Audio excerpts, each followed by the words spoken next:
All right. Verification check marks.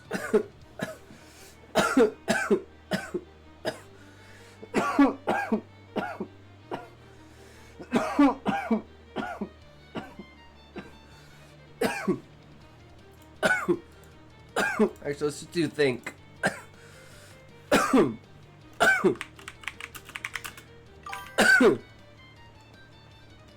So I want someone who can impersonate King Julian from Madagascar movies to say my line, "Hello, it is I, your beloved King Julian, and I will be your therapist for today. Now tell me your problems." Barely opens mouth. "Wait, I've heard enough. The problem is you. The problem is with you. The problem with you is that you are not me. I think we've made a real breakthrough here. We should continue this next time. Next!" How do I word this?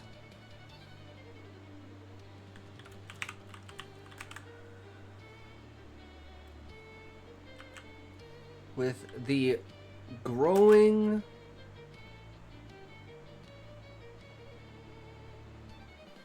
usage of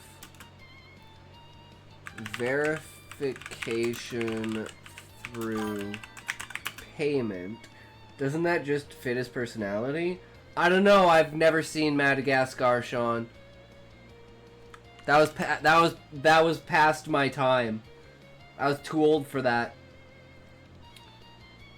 With the growing usage of verification through payment, and this being a major factor to algorithm boosting and how people interact with you,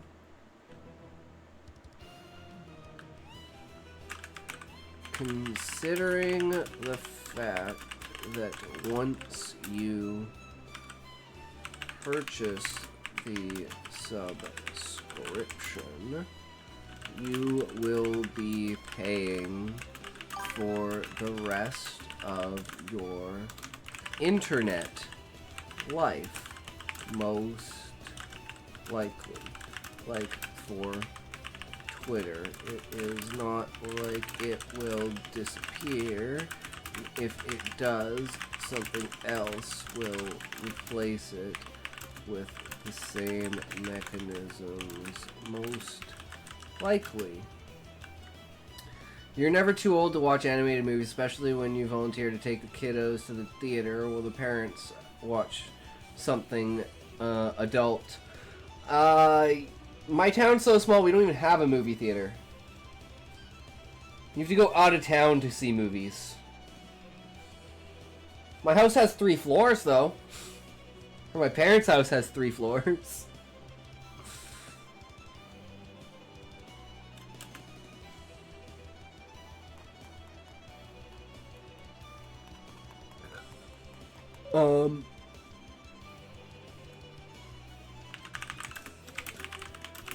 There's over 90 years, let's say, you pay $4,000 for paying $3.99 or so a month. My town's so small we don't even have an IMAX. I've never lived in a town with an IMAX. Need a sheet and a digital projector so you can have backyard movie nights with the siblings, kids. Dude, that shit was the best, Sean. Oh my god, we'd sleep on the trampoline, and we had a deck, and we'd hang a sheet from the deck, and you'd sleep on the trampoline.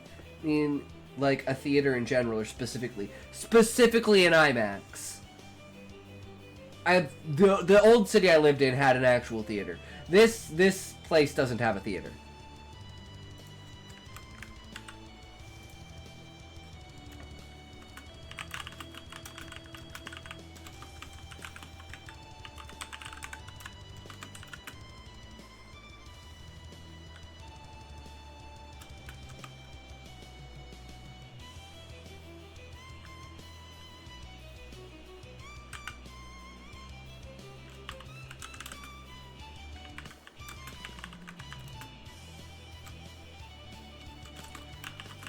What are the chances of a trend that goes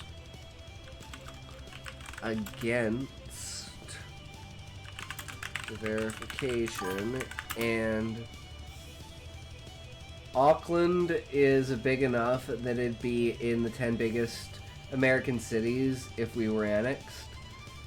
Damn, Levi, I've always lived in a small town. I mean, it was close to, like, Vancouver, but, like, never... Well, I mean, I lived in, like, Surrey, but... When I was, like, a kid. But, like, not really. Closest to an IMAX I've ever been to was OmniMax Theater in OMSI Oregon Museum of Science and Industry. So every film watched on that was purely educational. I watched Ring of Fire, Grand Canyon Life, Beavers, and I think something about Antarctica too. Yeah, Sean, same for me. The only IMAX I've seen is like at Science World in Vancouver. And it's the IMAX there, and it's always like educational shit. And you'd go there for like field trips and stuff like that, right? You could choose like the snowboarding avalanche one or like the Cirque du Soleil.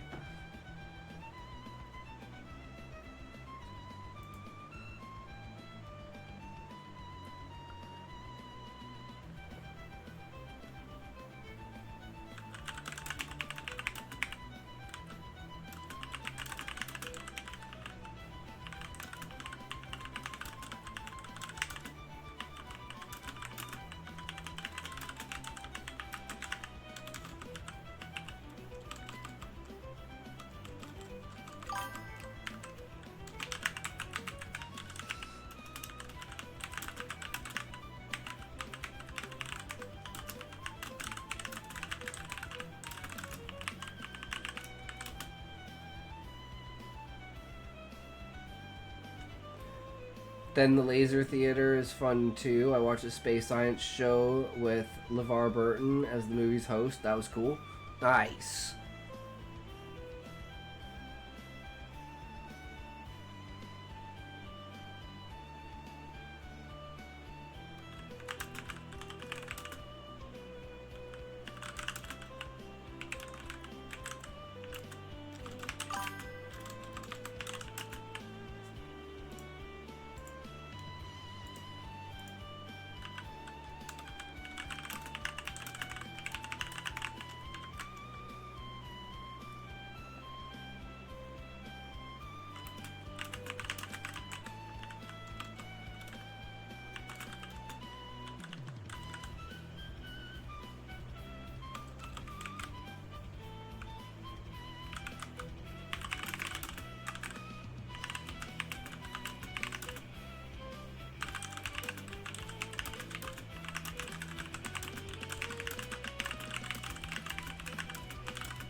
Okay, I think that's pretty good. So, with the growing usage of verification through payment, and this being a major factor to algorithm boosting and how people interact with you, considering the fact that once you purchase a subscription, you'll be paying for it for the rest of your internet life, most likely. Like, for Twitter, it is not like it will disappear, and if it does, something else will replace it in the same mechanisms, most likely.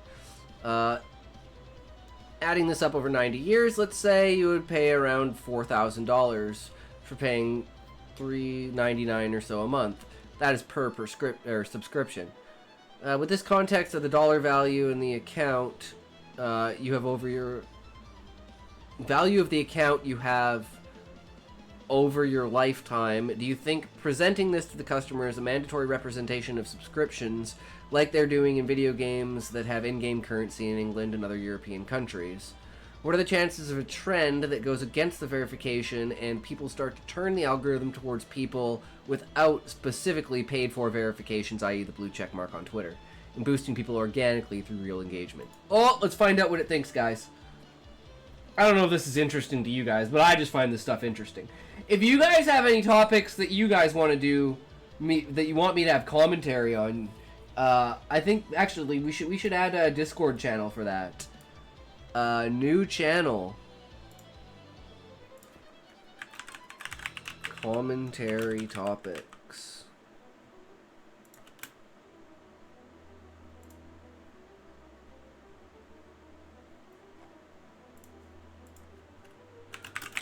You want me to do an AI commentary on any topic, drop it down below. There we go. Boom. Easy peasy, guys. I thought for 39 seconds. Alright. Okay, I'm gonna take a token and we're gonna read this shit, boys.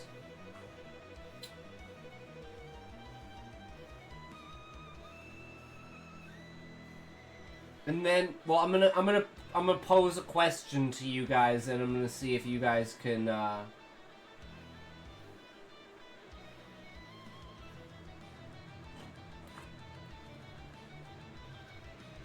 Well, do you or do you not pay for a blue check mark on Twitter? Or would you not pay for a check mark on Twitter? And do you think there should be a way to have a verification that's not paid for? That's like, oh, you put your government ID to your account and you're like verified as a human and not a bot.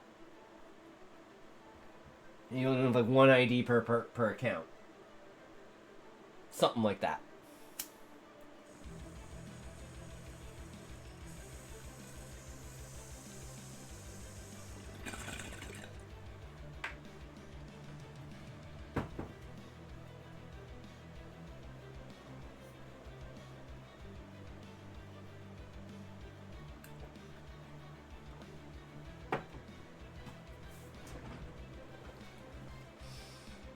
Alright. The growing trend to verification through payment on social media platforms like Twitter, now X, raises important questions about its long-term financial implications and the potential for consumer backlash. With Twitter Blue, for example, users pay approximately $3.99 per month for a blue checkmark, which not only signifies verification, but also boosts visibility through the platform's algorithm. As you've noted, if you maintain the subscription over a lifetime, say 90 years, it adds up to around $4,000. This cost per subscription could become a significant expense, especially if similar models persist or are adopted by replacement platforms should Twitter fade. Your query explores whether this lifetime cost should be transparently presented to customers, as is increasingly required for video games with in-game currencies in places like England and Europe, and whether there's a chance for a trend against paid verification favoring organic engagement instead. Long-term cost and transparency. The shift to paid verification, where a blue check mark enhances how people interact with you and how the algorithm promotes your content, mirrors practices in the video game industry. In Europe, particularly in England, regulators have scrutinized in-game currencies because they can obscure the real-world cost of purchases. Under the European Union's Consumer Rights Directive of Unfair Commercial Practices Directive, companies must provide clear information about the cost of digital goods and services. For example, video game developers are increasingly required to disclose the true financial impact of virtual currency transactions, ensuring customers understand what they're spending over time. Applying this to social media, the $3.99 monthly fee for Twitter Blue might seem small, but the cumulative cost, $4,000 over 90 years, is rarely highlighted up front. This lack of transparency could be seen as misleading, much like in gaming, where the European Consumer Organization has criticized premium currencies for hiding true costs. If regulators in Europe extended similar standards to social media subscriptions, platforms might be mandated to present the lifetime value of these subscriptions more clearly. For instance, a disclosure might look like this: monthly cost $3.99, annual cost $4.78, estimated lifetime $4,000. Such transparency could make users rethink the value of paid verification. especially if they view it as a recurring expense for the rest of their internet life, as you put it. Given Europe's strong focus on consumer protection, it's plausible that this kind of mandatory representation could emerge, forcing platforms to adjust how they market subscriptions. Potential for a trend against paid verification. Your second question, whether people might turn against paid verification and push the algorithm towards organic engagement, is equally compelling. Originally, Twitter Blue checkmark verification verified authentically reserved for notable figures and organizations. Now with Twitter Blue, it's a paid feature, blurring the line between earned credibility and purchased visibility. This shift has sparked controversy, with some users arguing it undermines the system's integrity. There's evidence of resistance already. On X, where the algorithm favors engagement from premium users, some have campaigned to block or ignore Twitter Blue subscribers, viewing their boosted content as artificial. This suggests the potential for a broader trend where users prioritize organic engagement, likes, retweets, and follows earned through quality content over paid boosts. If this sentiment grows, it could devalue the blue checkmark, as people might distrust verified accounts that paid for prominence rather than earning it through genuine notability. However, the likelihood of this trend taking hold depends on user priorities. For professional users, like influencers, business, or creators, the $4,000 lifetime cost might be a worthwhile investment for increased visibility and credibility, much as a marketing expense. For casual users, though, the cost and perceived unfairness could drive rejection of the paid model, especially if they feel it creates an unequal playing field. A shift toward organic boosting might also be fueled by new platforms emerging that reject paid verification, catering to users disillusioned with algorithmic manipulation. Chances of a shift and influencing factors.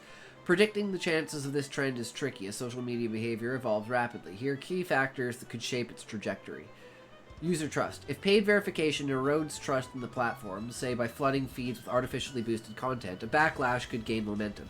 Users might demand algorithms prioritize organic metrics instead.